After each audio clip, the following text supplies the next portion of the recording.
समझने के लिए कि देखिए कुछ बड़ी योजनाओं का जिक्र अभी तक जो हुआ, जिसमें हुआ कि भाई कहीं ना कहीं सरकार ने जो वादा किया वो पूरा नहीं किया, है ना। प्रदूषण का मसला था या पानी का सफाई का, यमुना का मसला था, चाहे कूड़े को ढेर को हटाने को लेकर के जो मसला था, ऐसी बड़ी चीजें जो दिल्ली में मतलब हम आप लगातार गुजर रहे हैं, अचानक से नजर पड़ती है, अच्छा ऐसा तो हाँ नहीं हुआ, अच्छा ये चीज हाँ ऐसा तो नहीं हुआ, और खूब इसको लेकर के राजनीति हो रही है। क्या इसका नुकसान आम आदमी पार्टी को इस बार झेलना पड़ेगा? देखिए मनोज जी, जहां तक मुझे लगता है जो आपका सवाल है उसको हम थोड़ी देर में बताएंगे। एक चीज, देश की, जैसे हमारे पत्रकार साथी हैं आदरणीय हमारे, उन्होंने भी कुछ चीजें हमें बताई।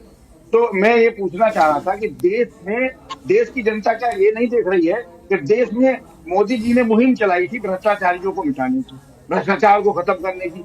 देश के सारे बड़े भ्रष्टाचारी भारतीय जनता पार्टी में हैं। आप बताइए, ये देश की जनता नहीं देखेगी?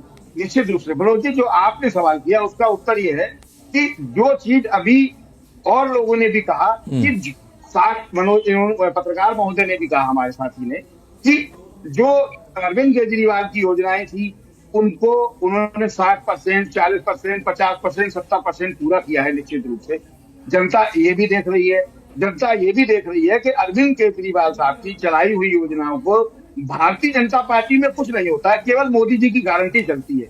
मोदी जी स्पष्ट रूप से कह के गए हैं कि जो योजनाएं हैं अरविंद केजरीवाल द्वारा चलाई गई हैं और उनको हम चलने देंगे। इसका मतलब क्या है कि अरविंद केजरीवाल की चलाई हुई सारी योजनाएं अच्छी हैं। जब देश के सबसे संवैधानिक पद पर बैठे आदरणीय प्रधानमंत्री जी ये बात कह रहे हैं, तो मुझे लगा इससे बड़ी तो कोई बात हो ही नहीं सकती। भारतीय जनता पार्टी की गारंटी तो खुद कह रही है कि ये योजनाएं बहुत अच्छी हैं। दिल्ली में ऐसा नहीं है जो विकास नहीं हुआ, दिल्ली में क्राइम जरूर बढ़ा। अगर अरविंद केजरीवाल साहब पे आप घोटाले की बात करते हो और भी तमाम आरोप लगाते हो, तो आपके एलजी साहब क्या कर रहे थे? उन्होंने कार्रवाई क्यों नहीं की? इसका मतलब एलजी साहब भी दोषी है निश्चित रूप से।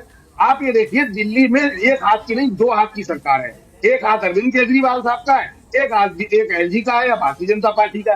तो ये भी देश की जनता देख रही है कि उस आदमी ने अगर 60%, 70% वादे पूरे किए आम आदमी पार्टी की सरकार ने, तो निश्चित रूप से एक हाथ से आदमी जितना कर सकता है उतना कर रहा है और वादा भी कर रहा है कि हम आगे भी करते रहेंगे। इन चीजों को भी देश की जनता देख रही है और दिल्ली की जनता भी देख रही है। जैसा मैंने पहले कहा मनोज जी, दिल्ली की जनता बहुत समझदार है। अब वो दौर चला गया जब आप देश की या दिल्ली की जनता को मूर्ख बना के वोट ठगने का काम कर सकते थे। अब नहीं कर सकते। जनता इतनी होशियार हो गई है कि अब नेता को तो मूर्ख बनाया जा सकता है, जनता को मूर्ख नहीं बनाया जा सकता। तीसरी बड़ी बात जो कांग्रेस के हमारे प्रवक्ता कह रहे थे, कांग्रेस पार्टी की स्थिति है कि जनता से जो उनका मूल वोटर था कांग्रेस का, मुस्लिम और दलित, वो उनसे खिसक चुका है। कांग्रेस 2 बार से खाता भी नहीं खोल पाई है। तो कांग्रेस की बात को तो गंभीरता से सुन ही नहीं रहा कोई आदमी। इसीलिए जो बात अभी उन्होंने कही, आपने भी सवाल खड़ा किया कि बहुत देर से कहा गया, तो देर से क्या, जब उन्हें याद आएगी तभी वो तो सो रहे हैं। अभी जब उन्हें याद आएगी तभी तो कहेंगे। तो कांग्रेस हो सकता है कि इस बार खाता खुल जाए, मुझे लगता है, लेकिन ज्यादा कुछ बनता बिगड़ता दिख नहीं रहा। देश की जनता समझदार है। बस मनोज जी ये जान लीजिए, समझदार जनता है और उसी ने अरविंद केजरीवाल को चुनेगा और देखते हैं जनता किसको चुनती है। ठीक है नीरज जी। संजीव जी।